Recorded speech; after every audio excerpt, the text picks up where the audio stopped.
El próximo jueves 2 de octubre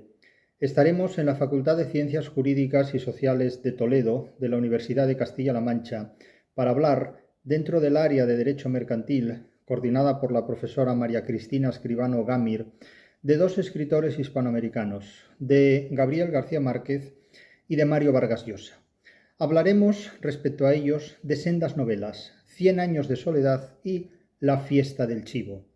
Uno y otro escritor son polos opuestos desde el punto de vista de la interpretación literaria ante una cuestión tan importante como es el dinero y sobre todo el comercio que siempre es internacional y el dinero que siempre está en manos de bancos que son necesariamente internacionales.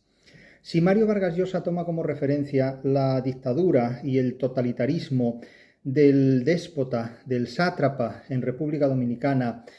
Trujillo, el famosísimo dictador Trujillo que murió acribillado a balazos el 30 de mayo de 1961,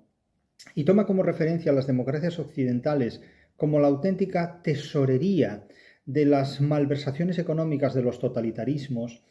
el caso de Gabriel García Márquez en 100 años de soledad es relativamente diferente. Presenta una concepción del comercio y de la industria que toma como centro de gravedad el intervencionismo gringo, yanqui, en el caso de Macondo. Macondo es un mundo legendario y mítico implicado en la realidad, pero República Dominicana no. Y del mismo modo que un imperialismo como el estadounidense pone en el poder a un sátrapa como Trujillo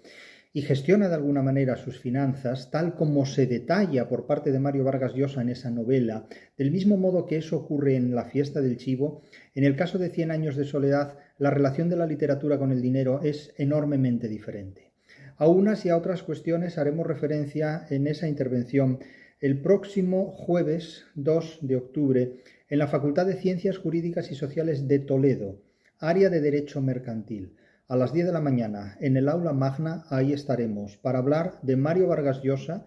y La fiesta del chivo, de Gabriel García Márquez y 100 años de soledad, y para contraponer a uno y a otro autor frente a una cuestión enormemente importante como es precisamente el dinero. La literatura y el comercio guardan entre sí una estrecha relación, mucho más poderosa y mucho más impactante de lo que habitualmente se cree. La literatura es una caja de Pandora cuando habla de dinero.